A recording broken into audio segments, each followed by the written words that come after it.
무슨 말인지 알겠죠? 그 다음에 이제 고성장주가 되는데, 고성장주는 연평균 빠르게 성장하는 거고요.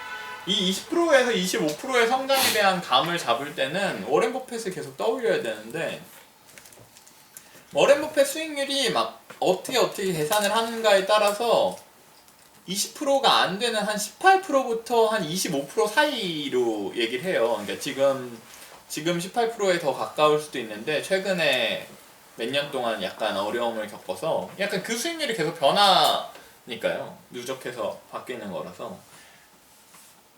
어쨌든 20%의 성장을 계속하면 60년 동안 계속하면 세계 2등의 부자가 될 수 있습니다. 무슨 얘기인지 알겠죠? 그러니까 그게 연 20%를 매년 성장하는 게 어려운 일이라는 거예요. 정말로 생각보다 꽤나.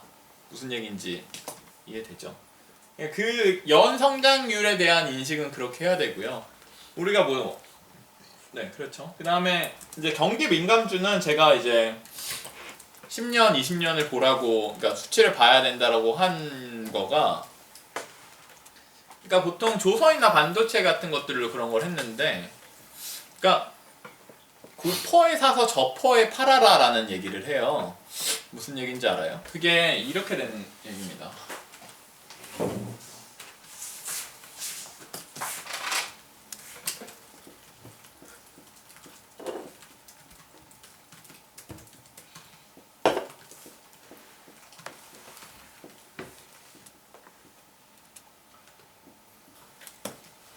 시가총액이 1조예요.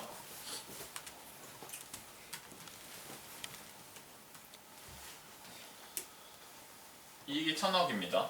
그럼 PER이 얼마예요? 10이죠. 근데 이익이 500억이 됐어요.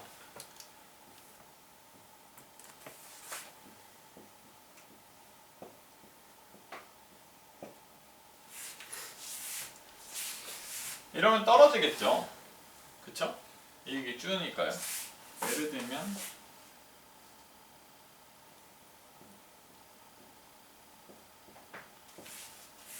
또 떨어져서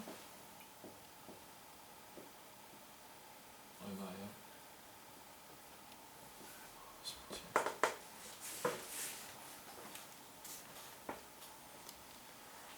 얼마죠? 이제 다시 올라서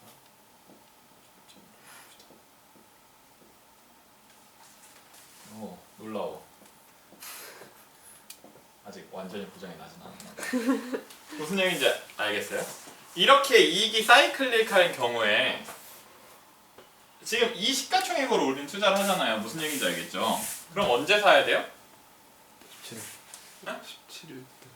이때 사야죠.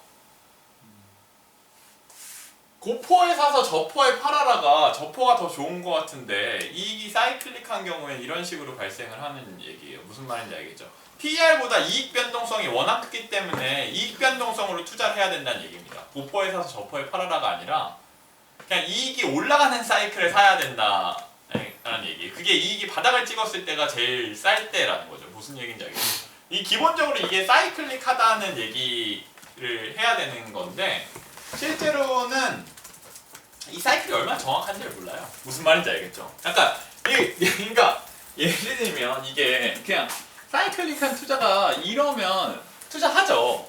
근데 예를 들면 이건지 아닌지를 내가 어떻게 하냐는 겁니다. 무슨 얘기인지 알겠죠?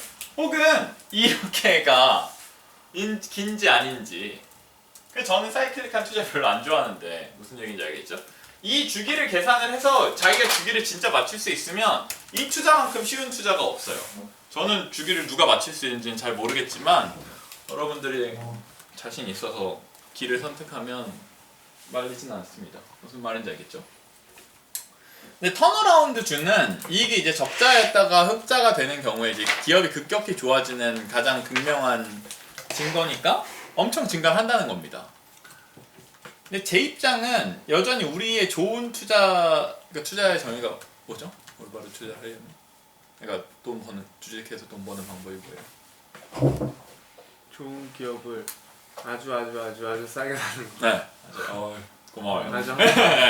좋은 기업을 사기로 했죠. 좋은 기업이 뭘까요? 저는 적자가 나는 기업이 별로 좋은 기업이라고 생각을 안 해요. 그래서 턴어라운드 기업에 잘 투자를 안 하는데 그냥 적자가 났었던 애는 한마디로 얘기하면 멍청한 애인데 멍청한 애가 똑똑해질 거라고 별로 생각을 안 하는 겁니다. 무슨 얘기인지 알겠죠? 똑똑했던 애가 더 똑똑해지지 않을까라고 생각을 하는 거에 가까운 거죠. 근데 여전히 이게 점수 올리는 거랑 비슷해서 그러니까 시험 점수를 100점 만점에 30점 받던 애가 80점으로 올릴 수도 있어요. 무슨 말인지 알겠죠? 막 고액과외를 받거나 약간 이런 식으로 잘 배우면 그러면 이게 30점에서 80점으로 올라가면 몇 프로인지 알아? 막 약간 이런 얘기입니다. 그러니까 저는 주로 90점짜리를 골라서 95점 되라고 하면 막 이게 10%도 안 오르는 거잖아요. 근데 이 턴어라운드 주는 맞추면 이거 자체가 되게 폭발적으로 오르기 때문에 무슨 얘기인지 알겠죠. 근데 그런 감정으로 이제 돈 많은 엄마들이 이제 30점 받는 애를 교육을 열심히 시켜서 고액과외를 열심히 시키는데 안 올라요. 무슨 말인지 아시겠죠? 30점이 33점이 잘 안 돼요. 90점이 99점 되는 게 빠릅니다. 무슨 얘기인지 이해되죠? 근데 턴어라운드주는 있어요. 우리가 그냥 이거를 그냥 여러분들이 잘하는 거는 공부밖에 여태까지 없었잖아요. 그냥 공부로 생각하세요. 공부로 생각해서 꾸준한 애냐 아니면 점수가 팍팍 오르는 애를 고를 거냐 아니면 점수가 사이클릭하게 잘 봤다가 못 봤던 애를 고를 거냐 아니면 점수를 못 봤다가 갑자기 이번 시험을 잘 본 애를 고를 거냐 약간 이런 문제예요. 무슨 말인지 알겠죠? 누가 시험을 잘 보냐를 예측을 할 때 어떤 애가 시험을 잘 볼까를 예측하는 겁니다. 그러니까 좀 더 쉬워졌죠? 그 다음 이제 마지막엔 자산주인데 자산주는 한마디로 얘기하면 누적적으로 여태까지 잘한 애를 고른다라는 관점이 되는 겁니다. 무슨 말인지 알겠죠? 이익이 쌓여서 자산이 되는 거니까요. 이제 자산주 중에 이제 그 자산이 많이 형성된 이유가 그거긴 한데 저는 그러니까 그 회사 부동산이 1000억인데 시가총액이 500억밖에 안 된 데에 투자를 사람들은 하고 근데 저는 그 투자를 별로 좋아하진 않는데요. 왜냐면 그 투자는 제가 피이면 할 겁니다. 피이면 그 회사를 사서 부동산을 팔고 돈을 찢을 거예요. 무슨 얘기인지 알겠죠? 근데 여러분은 피이가 아니잖아요. 그러니까 주식 투자자는 기업을 소유하는 거지만 여러분이 메이저 쉐어홀더가 아니라는 사실을 인지해야 됩니다. 기업을 맘대로 못 한다고요. 그래서 그 기업을 팔 게 아니면 여러분 돈이 아닌 거예요. 무슨 얘기인지 알겠죠? 그래서 자산주는 생각보다 제가 생각하기엔 돈을 많이 못 법니다. 여기 말고 그냥 좀 더 이제 하는 투자 중에 배당주 투자라는 얘기를 많이 하는데요. 배당주 투자는 배당을 많이 주는 기업에 투자를 한 겁니다. 예를 들면 워렌 버핏이었나? 약간 이런 들은 그러니까 특히 미국 기업에 더 맞는 얘기인데 미국 기업은 배당이 진짜 많은 컬처라서 37년간 매년 배당을 올린 기업이 매년 배당이 성장한 기업이 17개인가 된대요. 뭔가 이 수치는 허구인데 그러니까 제 감적인 이에서 얘기하는 수치인데 대략적인 무슨 말인지 알겠죠? 약간 이런 식으로 평가한다는 겁니다. 이게 근데 뭐 그러면 막 90% 동안의 기간에는 배당을 올린 기업이 있고 막 약간 이렇게 달라져요. 근데 배당주 투자를 여러분이 배당액을 보는 투자라고 생각하면 안 됩니다. 그거는 배당주 투자라는 얘기는 결과적으로는 순이익을 되게 계속 내는데 재투자를 할 필요도 없이 순이익을 내서 순이익이 났을 때 재투자를 안 하고 배당을 주면서도 순이익을 계속 낼 수 있는 경제적 해자가 있는 기업을 투자를 하라는 거지 이 배당주를 투자하라는 게 아니에요. 그러니까 결과적으로는 달을 쳐다보라고 할 때 손가락으로 해석을 하면 안 된다라는 얘기입니다. 무슨 얘기인지 알겠죠? 근데 그거에 대한 지표가 배당으로 측정이 될 수 있기 때문에 배당의 지표를 쓸 수 있다는 얘기예요. 배당주로 수익률을 계산하는 경우가 있는데 진짜 그건 부질없어요. 예를 들면 막 배당을 5% 준대 막 약간 이런 얘기를 하는데 주가가 하루 변동성이 플러스 마이너스 30%예요 지금. 그래서 마이너스 10%인데 배당 5% 받으면 그게 그 배당이 배당 퍼센트가 너무 작아요. 무슨 얘기인지 알겠죠? 변동성에 비해서. 주식은 기본적으로는 자본 차익적 효과가 훨씬 크기 때문에 배당의 퍼센트를 보고 투자를 할 수는 없는 겁니다. 무슨 얘기인지 알겠죠?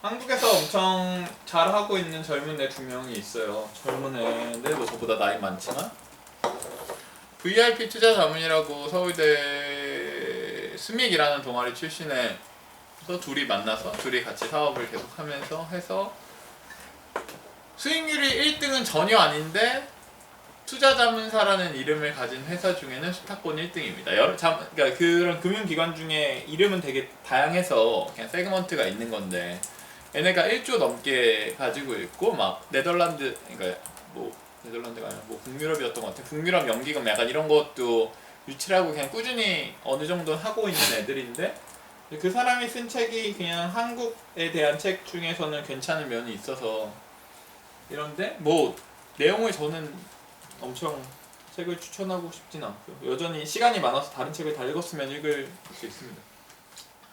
이런 식으로 기업들을 나눈다는 거예요. 히트 상품형 무슨 얘기인지 알겠죠? 브랜드형 뭔 얘기인지 알겠죠? 코카콜라 라는 얘기입니다. 자연 독점형 이거는 경남에너지 이런 울산에 무슨 얘기인지 알겠죠? 경동가스 이러면 울산에 그냥 파이프라인이 깔려져 있어서 누가 안 들어올 자연 독점형이고 아니면 시멘트 같은 경우엔 이게 거리가 멀어져서 굳어요. 그래서 공장에서 가까운 데만 커버를 할 수가 있어요. 그러면 무슨 얘기인지 알겠죠? 그런 게 이제 독점이라는 거고. 그래서 자연 독점형이랑 지역 독점형 뭐 이런 식으로 된 게 그거고. 의류 제품형은 삼성전자입니다. BM형 기업은 그러니까 BM을 잘 짜는 기업인데 예를 들면 플랫폼 기업으로 바뀐 것들이 이제 BM형 기업이라고 할 수 있겠죠. 기술 중감형 기업은 기술이 발전하는 게 별로 의미가 없다는 겁니다. 아까 얘기했던 막 양파 막 약간 이런 거죠. 약간 세상이 바뀌어봐. 네가 양파를 뭐 다른 식으로 가져갈 거야. 약간 이런 느낌인 거고요. 경쟁사 몰랑형은 예를 들면 우리나라 노래방 많이 다니세요. 금영하고 태진 있죠. 아마 금영이었던 것 같아요. 둘 중에 하나 망했어요. 약간 이런 경쟁사가 망해서 되는 기업인데 그거에 대해서 저는 엄청 착각한 게 이제 금형이 망하면 이제 태진이 이기는 줄 알았는데 금형이 새로 누군가 인수하거나 약간 이런 식으로 해서 없어지진 않더라고요. 그 경쟁사 몰락형 기업이 저는 그냥 소멸한다고 생각을 착각하고 있었는데 실제로 일이 발생하니까 전 그래서 태진이 엄청 이익이 잘 나오게 바뀔 거라고 생각했는데 그런 현상은 일어나진 않았어요. 무슨 얘기인지 알겠죠? 보물찾기형 기업은 뭐 숨겨져 있는 보석 같은 거 황골탈퇴형 기업이 이제 턴어라운드 기업에 가까운 거죠. 근데 막 CEO가 바뀌고 막 사실상 기업 이름은 똑같은데 완전 다르게 됐다. 막 약간 이런 거죠. 막 뭐 누가 인수를 했는데 약간 이 경영자는 이렇게 되는 겁니다. 맨파워형은 뭐 예를 들면 여기 있는 뭐 맥켄지나 막 약간 이런 그냥 작은데 그냥 인재야 막 약간 이런 대로 돼 있는 기업이고요. 재정의형은 이제 사실 책의 개념은 정확히 생각은 안 나지만 그냥 지금 제가 얘기를 하면 그러니까 경쟁의 게임이나 게임의 방법을 완전 바꾸는 얘기가 되는 겁니다. 예를 들면 그러니까 미샤 같은 기업이 그러니까 화장품이 있을 때 저가 화장품이라는 개념을 들고 나다가 경쟁이 치열해진 다음에 지금은 고급 화장품이랑 진짜 비슷한 화장품을 내거든요. 이런 게 그러니까 이 화장품이 어떻게 돼야 어떤 거여야 하냐에 대해서 재정의를 하고 있는 겁니다. 무슨 말인지 이해되죠? 사양석 성장형 기업은 막 피터 린치가 막 얘기하는 엄청 그런 거잖아요. 약간 이게 뭔가 안 좋아 보이는데 예를 들면 석탄 회사는 약간 다 망해 가는데 약간 그 중에서 독보적인 애가 하나쯤은 사실 있을 수 있는데 이게 석탄업이 사양이니까 안 좋아 보이지만 실제로 그 회사는 괜찮아. 약간 이런 겁니다. 이 인식 자체가 워렌 버핏이 얘기하는 매크로가 별로 안 중요하다고 하는 개념인데요. 그러니까 시장이 어때라는 말은 부질없습니다. 그게 무슨 말이냐면 여러분들이 대학 때 공부를 해요. 그래서 한 과목 시험을 보잖아요. 그럼 이제 시험 점수를 알아야 되잖아요. 그때 우리 대학 모든 과목 수업 애들의 시험 평균은 얼만데? 그게 오를 거래? 라고 물어보는 겁니다. 무슨 얘기인지 알아요? 여러분이랑 아무 상관없다는 얘기예요. 관계가 없거든요. 이해되죠? 전체가 중요하지가 않아요. 부동산이 어디가 오를 건데도 중요하지 않습니다. 그러니까 어디가 오를 건데요. 부동산 시장이 전체가 오르는 게 중요하지 않아요. 지역이 오르는 것도 의미 없습니다. 여러분들이 사는 그거가 올라야 되는 얘기예요. 그거가 오르는 게 전체 시장이 오르면 어쨌든 더 쉽긴 하겠지만 사실 전체 시장이랑 그러니까 그거를 같이 가는 걸 커플링이라고 하고 이제 같이 가는 현상이 깨지는 걸 디커플링이라고 하는데 커플링일지 디커플링이 될지는 모르는 일이에요. 무슨 얘기인지 알겠죠? 그렇기 때문에 전체 시장에 대해서 관심을 갖고 디커플링에 관심을 가질 바에는 네가 가진 기업이 될지 안 될지 그냥 네 시험 공부나 해가 워렌 버핏의 얘기입니다. 무슨 얘기인지 알아요? 근데 워렌 버핏도 그 전체 시장을 안 본다라고 얘기한 건 여전히 아니고 그냥 자기는 그걸 맞추는 사람을 못 봤다라는 겁니다. 그냥 이번에 교수들이 미쳐서 다 같이 시험을 진짜 어렵게 내기로 했대. 막 약간 이런 느낌인 거죠. 근데 그냥 이거를 반에 앉아가지고 시험 공부를 안 하고 야 이번 시험 어렵게 나온대? 이번 시험 쉽게 나온대를 왜 묻고 있냐라는 거예요. 맞출 수 있냐라는 얘기 이해되죠? 불경기 속 선두형 기업은 이제 우리가 아는 것처럼 유니클로 이런 게 이제 일본에서 불경기였지만 그러니까 싼 제품 같은 건 저가항공이라든지 이런 거는 잘 된다라는 얘기고요. 유통 물량 부족형 기업은 뭐 예를 들면 샤오미가 그 막 헝거 마케팅 했던 그냥 야 물건 없대 완전 완판이래 이런 느낌의 그런 거고요. 고성장률 기업은 그러니까 성장을 빨리 하는 기업이고요. 고 ROE형 기업은 어쨌든 그냥 자본 대비 ROE가 계속 높게 나오는 기업입니다. 기업의 경쟁력이 있다고 할 수 있겠죠. 고영업이익률 기업은 매출 대비 영업이익률, 그러니까 기업의 효율성이 기업이 효율적으로 운영이 된다는 얘기고요. 질문 있으세요? 그럼 여기서 이제 막 뭐 두 개 세 개씩 겹치는 회사들이 네. 있잖아요. 그러면 그러니까 이